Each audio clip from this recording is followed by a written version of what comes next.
അല്ല, നമ്മുടെ നാട്ടിലൊരു ചൊല്ലുണ്ട്, ഹമുക്ക് വാക്ക് ചെവിക്ക് പുറത്ത്. അതാണ് അതേക്കുറിച്ച് പറയാനുള്ളത്. നിങ്ങൾ ഉന്നയിച്ച ആളുടെ പേര് പോലും ഞാൻ പറയാൻ ഉദ്ദേശിക്കുന്നില്ല. അല്ല, കേസിൽ ഇരട്ട ജീവബന്ധത്തിലേക്കാണ് പോയത്. പ്രതികളെ കൂട്ടിച്ചേർക്കുന്ന സ്ഥിതിയുണ്ടായി. അതായത് നിങ്ങൾ ഈ പറഞ്ഞ കേസിൽ ഉണ്ടായിട്ടുള്ള വിധി എന്ന് പറയുന്നത് വിചാരണ കോടതിയുടെ ശിക്ഷാവിധി തന്നെയാണ്. അത് ഈ CPM-നെ അടിക്കാൻ കിട്ടുന്ന വടി എന്ന നിലക്ക് ചിലർ അതിനെപ്പറ്റി അതിശയോക്തിപരമായിട്ട് വാർത്ത കൊടുത്തു. അതായത് പരോള് പോലും കിട്ടാതാക്കുന്ന വിധിയാണ് നടത്തിയിട്ടുള്ളത്. അങ്ങനെ ഒരു വിധിയും ഇല്ല അതിൻ്റെ അകത്ത്. 20 വർഷം ശിക്ഷിക്കുന്ന വിധി ഉണ്ട്. അത് വിചാരണ കോടതി ശിക്ഷിച്ചിട്ടുണ്ട്.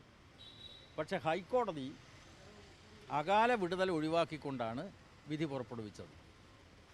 അതേസമയം ഈ കേരളത്തിലെ ഇടതുപക്ഷ വിരുദ്ധ മാധ്യമങ്ങൾ മറച്ചുവെച്ച കാര്യം എന്താണ്? ആ വിധിയിൽ വളരെ പ്രധാനപ്പെട്ട വേറൊരു ഭാഗമുണ്ട്. അത് CPM-ൻ്റെ ജില്ലാ സെക്രട്ടറി സഖാവ് P. മോഹനൻ മാസ്റ്ററെ വിട്ടയച്ചുകൊണ്ടുള്ള വിചാരണ കോടതി വിധിക്കെതിരായിട്ട് അവർ അപ്പീൽ കൊടുത്തിട്ടുണ്ടല്ലോ. ആ അപ്പീലിൽ വന്നിട്ടുള്ള വിധി എല്ലാവരും ശ്രദ്ധിച്ചിട്ടുണ്ടാവുമല്ലോ. പൂക്കട ഗൂഢാലോചന കേസ്.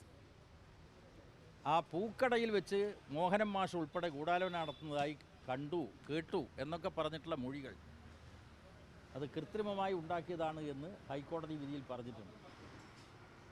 അപ്പോൾ CPM-നെ ബന്ധപ്പെടുത്താനുള്ള ഒരു വഴിയായിരുന്നു പൂക്കട ഗൂഢാലോചന.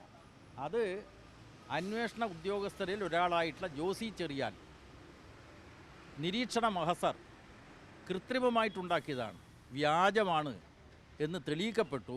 അതിൻ്റെ അടിസ്ഥാനത്തിൽ ജോസി ചെറിയാനും ഇതിന് സാക്ഷി പറഞ്ഞിട്ടുള്ള ആളുകൾക്കുമെതിരായി നടപടിക്രമങ്ങൾ ആരംഭിച്ചല്ലോ. എന്താണ് വലതുപക്ഷ മാധ്യമങ്ങൾ അതേക്കുറിച്ച് പ്രചരിപ്പിക്കാത്തത്?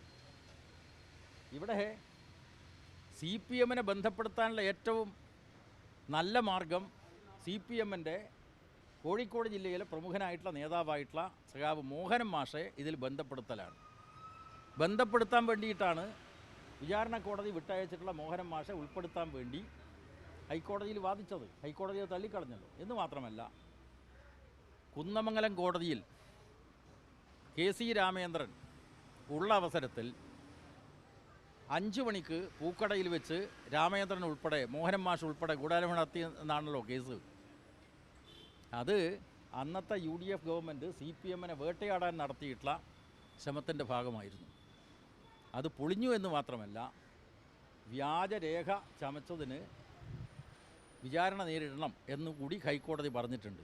ആ ഭാഗം കേരളത്തിലെ CPM വിരുദ്ധ മാധ്യമങ്ങൾ മറച്ചുവെക്കാനാണ് ശ്രമിച്ചത്. അതുകൊണ്ട് CPM-നെ സംബന്ധിച്ചിടത്തോളം ആ കേസിൻ്റെ നിലപാട് നേരത്തെ പറഞ്ഞിട്ടുള്ളതാണ്. ആ നിലപാട് തന്നെയാണ് ഇപ്പോഴുള്ളത്. വടകരയിൽ ഇത് ഏതെങ്കിലും തരത്തിൽ ബാധിക്കുമോ ജെറേട്ട്? കഴിഞ്ഞ തവണ ഈ TP കേസാണോ ശരിക്കും CPM-ൻ്റെ ജെറേട്ടിൻ്റെ പരാജയത്തിലേക്ക് പോകാൻ കാരണമായത്? അല്ല, കഴിഞ്ഞ തവണത്തെ ലോക്സഭാ തെരഞ്ഞെടുപ്പ് ഫലം കേരളത്തിലുടനീളം ഉണ്ടായിട്ടുള്ള ഒരു അടിയൊഴുക്കിൻ്റെ ഭാഗമാണ്. പ്രധാനമായിട്ട് മതന്യൂനപക്ഷങ്ങൾക്കിടയിൽ തെറ്റായിട്ടുള്ളൊരു തോന്നലുണ്ടാക്കി കോൺഗ്രസ്. നരേന്ദ്രമോദിക്ക് പകരം രാഹുൽ ഗാന്ധിയെ പ്രധാനമന്ത്രി പദത്തിൽ പ്രതിഷ്ഠിക്കാൻ കഴിയും എന്നുള്ള അങ്ങേയറ്റം തെറ്റായിട്ടുള്ള ബോധം ഉണ്ടാക്കാൻ വേണ്ടി കോൺഗ്രസും കേരളത്തിലെ പത്രങ്ങളും പരിശ്രമിച്ചു. അത് വഴിതെറ്റിപ്പോയി ആൾ. യഥാർത്ഥത്തിൽ എന്താ കോൺഗ്രസിൻ്റെ ഓൾ ഇന്ത്യ അടിസ്ഥാനത്തിലുള്ള സ്ഥിതി ഇപ്പോൾ നമ്മൾ കാണുന്നില്ലേ? ഒഴുക്കാണല്ലോ. കോൺഗ്രസിനെ അനുകൂലിക്കുന്ന ഒരു പത്രം തന്നെ ഇന്ന് കൊടുത്തിട്ടുള്ള വാർത്തയുടെ തലക്കെട്ട് BJP-യിലേക്കുള്ള ഒഴുക്ക് തുടരുന്നു എന്നതാണ്. ഇന്നലെ ആസാമിലെ ഒരു കോൺഗ്രസ് നേതാവ്, മെനഞ്ഞാന്ന് ഹിമാചൽ പ്രദേശിലെ 6 കോൺഗ്രസിൻ്റെ MLA-മാർ.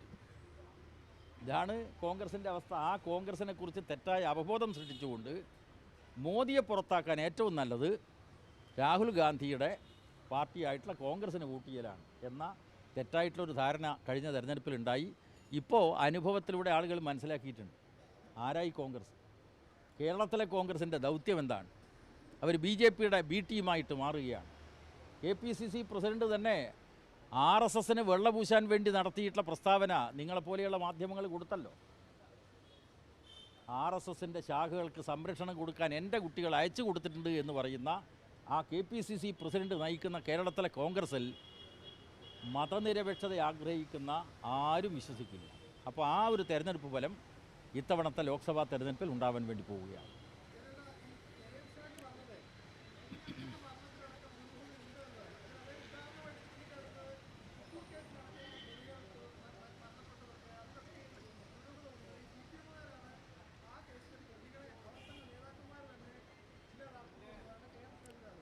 അല്ല, നമ്മുടെ നാട്ടിലൊരു ചൊല്ലുണ്ട്, ഹമുക്ക് വാക്ക് ചെവിക്ക് പുറത്ത്.